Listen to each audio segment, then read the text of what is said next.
वहीं रूस यूक्रेन के युद्ध का असर जल्द आपकी जेब पर भी पड़ने जा रहा है। अंतर्राष्ट्रीय बाजार में तेल की कीमतें फिर आसमान छूने वाली है। अभी एक दिन पहले तो कम से कम $115 पर बैरल ब्रेंट क्रूड के दाम हो गए थे। तेल की कीमत की आग से हम सब झुलसने वाले हैं। इसकी वजह क्या है उसे समझते हैं। रूस के तेल पर अमेरिका में प्रतिबंध की तैयारी चल रही है। यूरोपियन यूनियन में भी प्रतिबंध की तैयारी चल रही है। वैश्विक बाजार में ईरान के तेल की वापसी में देरी हो रही है। अब वही युद्ध के बाद आज तक ब्रेंट क्रूड की कीमत $130 प्रति बैरल तक पहुंच चुकी है। कहां 115 की मैं बात कर रहा था 2 दिन पहले, अब तो $130 हो चुकी है। तो 2 दिन में $15 बढ़ चुका है ब्रेंट क्रूड का प्राइस प्रति बैरल, $130 प्रति बैरल। अब युद्ध के बाद करीब $30 प्रति बैरल तक कीमत बढ़ चुकी है।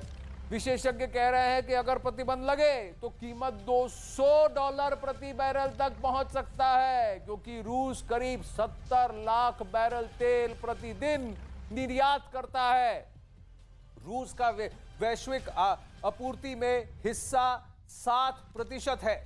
ऐसे में तेल की कीमतों का बेतहाशा बढ़ना तय माना जा रहा है। अगर ये युद्ध जल्दी समाप्त नहीं हुआ, इस युद्ध पर विराम नहीं लगा, तो फिर कहीं क्रूड ऑयल पर विराम लग गया तो फिर हमारी जेबें खाली हो जाएंगी, हमें इसकी तकलीफ झेलनी पड़ेगी। उत्तर प्रदेश, पंजाब, उत्तराखंड, गोवा, मणिपुर, वो जादुई आंकड़ा जिसका है सबको इंतजार, कहां बनेगी किसकी सरकार।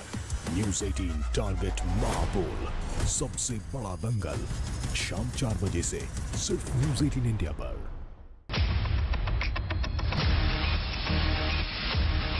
देश नहीं झुकने देंगे। नमस्कार, मैं हूं अमन चोपड़ा।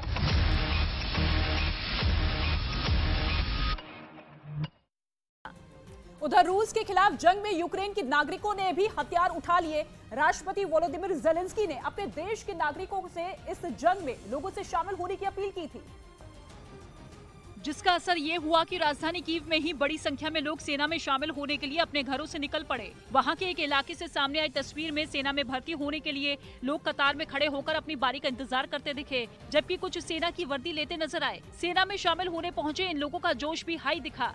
Це мій обов'язок, я хочу бути корисним, хочу допомагати, хочу захищати, хочу. इतना ही नहीं, जो लोग देश छोड़कर चले गए थे वो भी अपनी सेना का साथ देने के लिए कीव लौट आए। ये सभी लोग ट्रेनों के जरिए वहां पहुंचे। इन्हीं में एक शख्स अपने परिवार से दूर होते वक्त भावुक हो गया। हालांकि यूक्रेन सरकार ने जंग शुरू होने के बाद ही 18 से 60 साल के लोगों के देश छोड़ने पर रोक लगा दी थी, ताकि जरूरत पड़ने पर सेना में भर्ती के लिए लोग मौजूद रहे। इसके अलावा खबर है कि अब रूस के खिलाफ इस युद्ध में अमेरिका के नागरिक भी हिस्सा लेंगे, जिसका दावा अमेरिकी मीडिया वॉइस ऑफ अमेरिका ने वॉशिंगटन में मौजूद यूक्रेन के दूतावास के एक अधिकारी के हवाले से किया और ये बताया कि करीब 3000 अमेरिकी नागरिक यूक्रेन के लिए हथियार उठाएंगे। जंग शुरू होने के बाद ही यूक्रेन के राष्ट्रपति वोलोदिमीर ज़ेलेंस्की ने दुनिया भर के लोगों से इस जंग में उनका साथ देने की अपील की थी। यहां तक कि उन्होंने दुनिया भर के लोगों से चंदा भी मांगा था। ज़ेलेंस्की की इस अपील के बाद रूस से मुकाबले के लिए कई लोगों ने यूक्रेन को चंदा भी दिया। और इस बीच रूस की सेना ने यूक्रेन पर अपने हमले और तेज कर दिए, जिसका एक वीडियो भी सामने आया, जिसमें दिखा कि रूस की फौज ने एक घनी आबादी वाले इलाके से यूक्रेन पर ताबड़तोड़ हमले किए। इन हमलों से कुछ इलाकों में